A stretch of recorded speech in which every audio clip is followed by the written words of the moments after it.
Umat Kristiani yang berbahagia, perayaan Natal juga harus menjadi puncak bagi tumbuhnya kesadaran baru, momentum untuk introspeksi, untuk selalu ingat cahaya sang terang, bahwa manusia haruslah saling mencintai, saling menjaga dan saling mengasihi sesamanya. Natal juga harus menjadi momentum untuk mewujudkan kasih Tuhan untuk sesama yang menderita, saling tolong-menolong, saling peduli, dan saling berbagi beban, senantiasa menghadirkan kebaikan bagi bangsa dan negara. Untuk itu saya berharap umat Kristiani dimanapun berada untuk terus menyalakan lilin-lilin dalam hati, lilin-lilin kebaikan, memberi cahaya dalam kegelapan, membawa semangat baru bahwa kita bisa pulih dan bangkit kembali.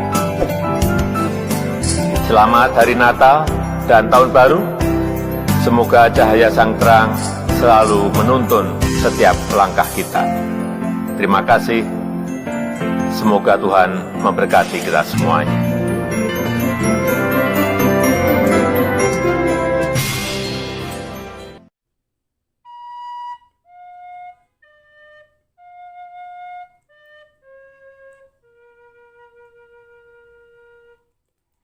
Wilujeng dinten Natal sareng tahun enggal. Berkah Natal dina tahun ieu minuhan urang sadaya. Tetep ngucap syukur dina sagala hal. Gusti Yesus ngaberkahan.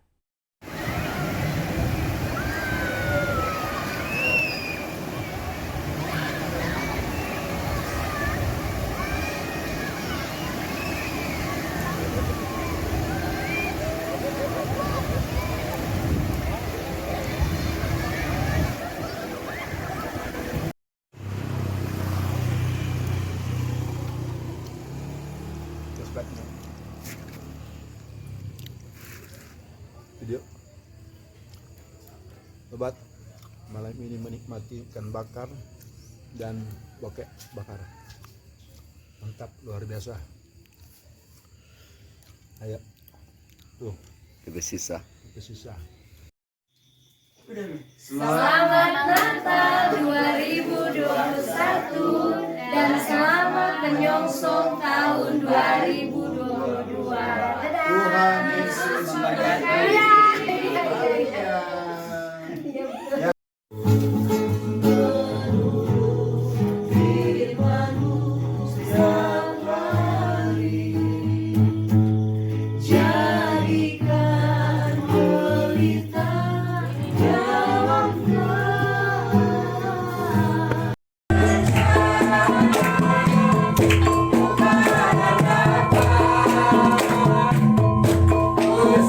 Yes.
bunga yang bergaris-garis kuning hijau.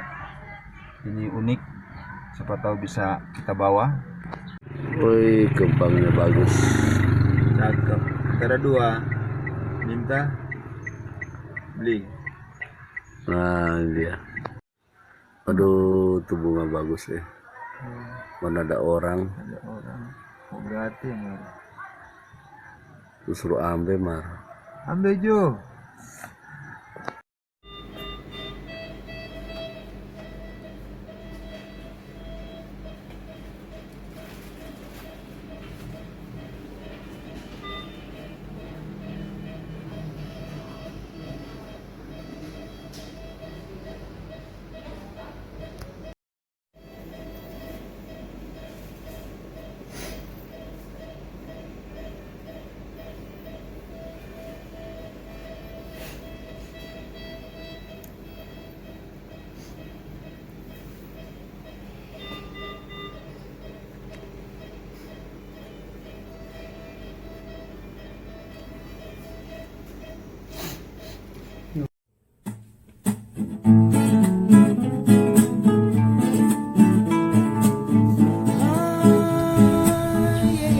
Kenapa kamu murung-murung, Rifan? Sakit perut kamu? Tidak. Sakit kepala? Mana ada anak kecil sakit kepala? Mau pikir apa? Pikir jajan. Princess yang cantik. Jajan itu orang tua yang pikirkan, bukan kita orang. Karena orang tua yang mau kasih. Tetapi orang mau pikir juga itu. Pikir apanya, Christine? Pikir supaya dikasih lebih dari biasanya, Rifan. Pokoknya ini bukan sakit kepala, tapi saya sakit hati. Astaga, Rifan, kamu liver. Saya lagi jengkel, Christine, bukan liver. Jengkel kenapa? Mamaku kan ada bikin kue di rumah buat acara besok. Harusnya kamu senang. Bisa makan kue gratis. Mau senang bagaimana? Yang dikasihkan saya yang angus-angusnya. Kenapa kamu ketawa, Kristen? Tidak apa-apa. Terus. Katanya kue yang bagus-bagus itu untuk tamu besok. Betul sudah mamamu itu, Rifan. Apa? Kamu bilang sudah betul saya dikasih angus-angusnya? Iya, tidak mungkin kan tamu yang dikasih angus-angusnya.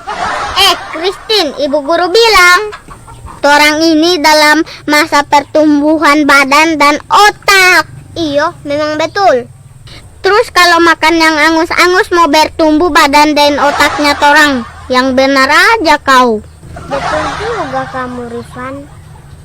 Padahal mamaku bilang dia ingin supaya saya jadi anak yang sehat dan pintar.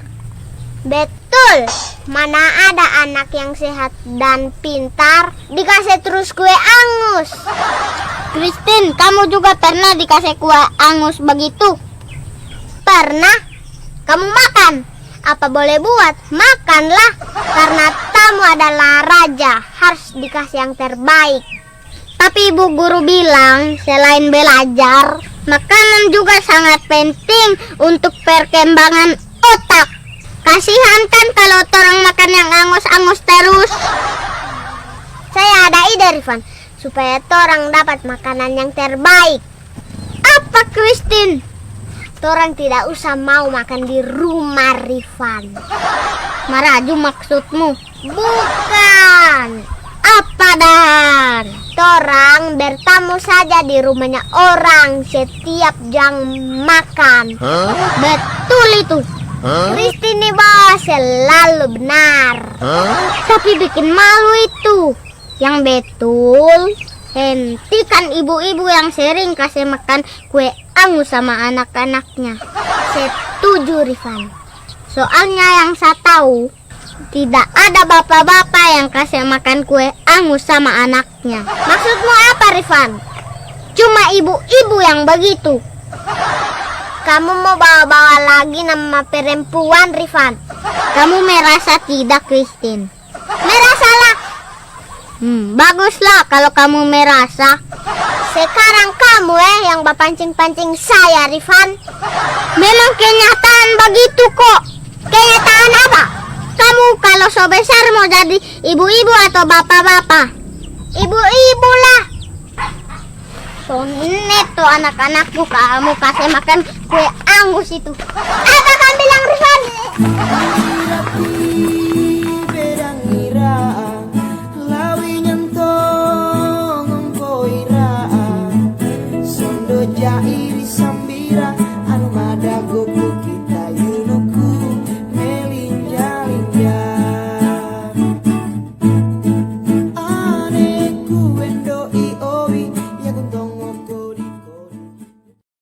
Membunuh seseorang itu kejahatan yang besar.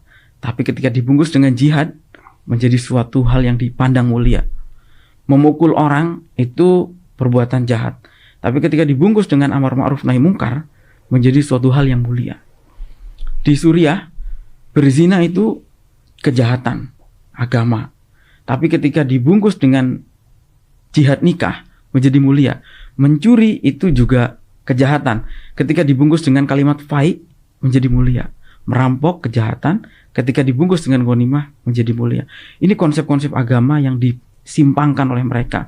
Sebetulnya pemerintah sekarang ini menjadi korban posisinya dari pemerintahan-pemerintahan sebelumnya yang membiarkan atau dalam tanda kutip memelihara. Seperti misalnya Hizbut Tahrir misalnya. Hizbut Tahrir itu tahun 52, 55, sejak awal kelahirannya sudah dilarang di Timur Tengah. Tapi di Indonesia, Hizbut Tahrir itu diberi fasilitas oleh negara. Diberi badan hukum, fasilitas, diberikan izin untuk menggunakan fasilitas-fasilitas negara. Seperti ketika Muktamar Khilafah di Gelora Bung Karno, bahkan pada saat itu disiarkan secara utuh di TVRI, yang notabene adalah televisi yang dibiayai dengan APBN. Yang harusnya dievaluasi oleh pemerintahan sekarang. Jangan sampai pemerintahan yang sekarang juga melakukan hal yang sama. Di Mesir itu zamannya Presiden Gamal Abdel Nasir, kelompok radikal di sana itu sudah hampir habis.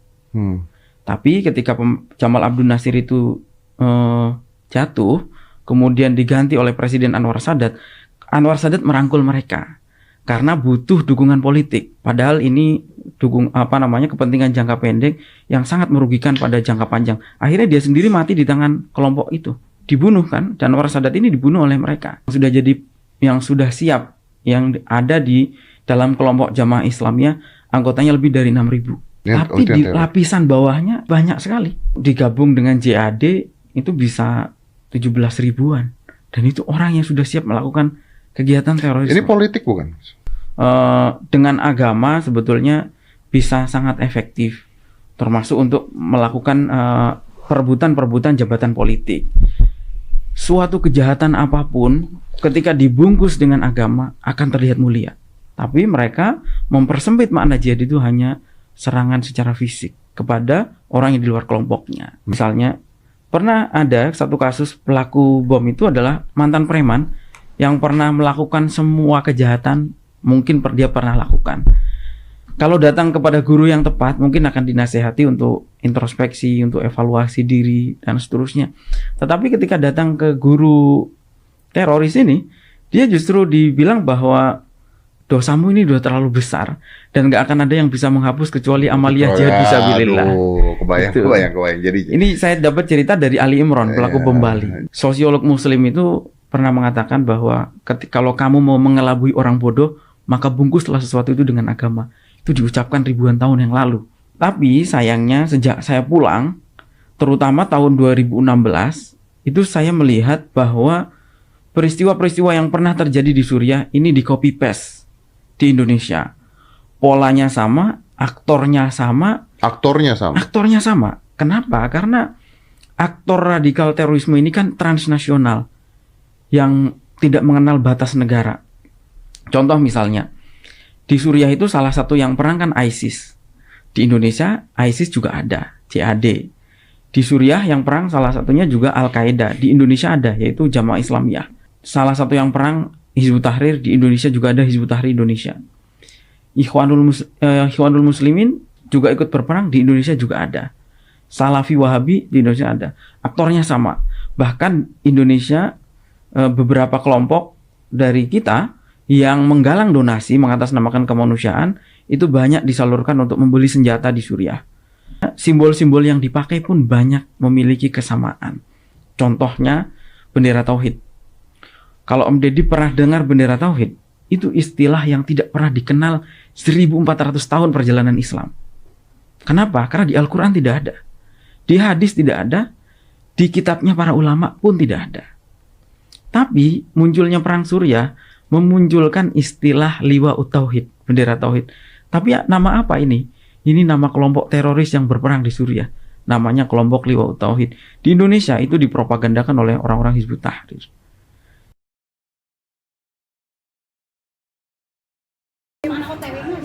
Assalamualaikum warahmatullahi wabarakatuh. Alhamdulillah ibu-ibu, di akhir tahun ya, di bulan Desember ini, di akhir tahun 2021 kita bisa bersilaturahmi RT. Ini penumpang gelap RT.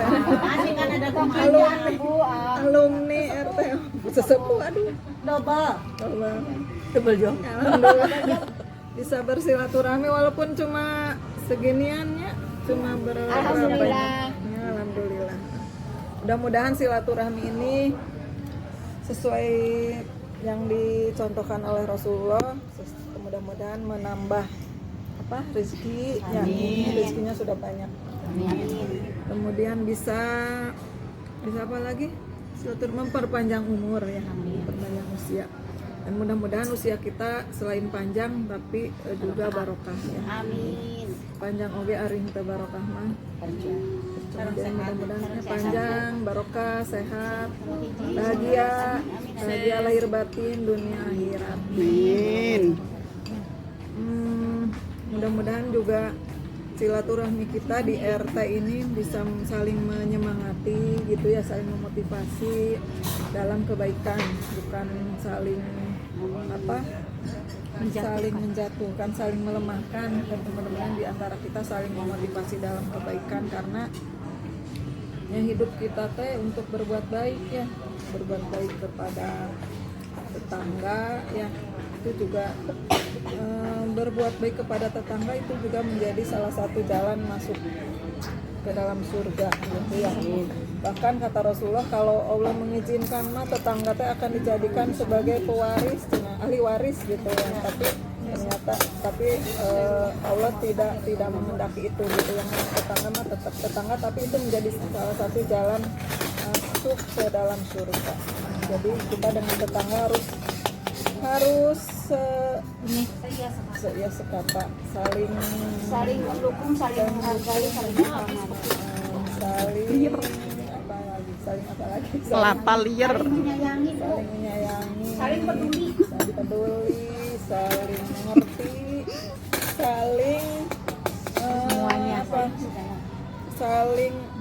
jangan saling menculik, nyinyir. Yang namanya kita dalam berbuat baik itu kan pasti ada godaannya ya.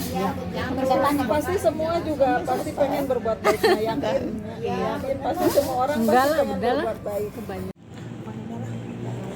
Ayo, timbel gepuk. Nah, yang lainnya kemana sih kalau lama? Sekarang bulan nih. Kita makan nunggu yang lain ya? Bebas lapar mah am-aman. Biar bareng aja rame. Seserian heula lah.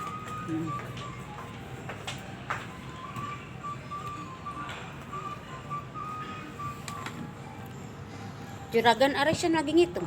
Nuhun teh.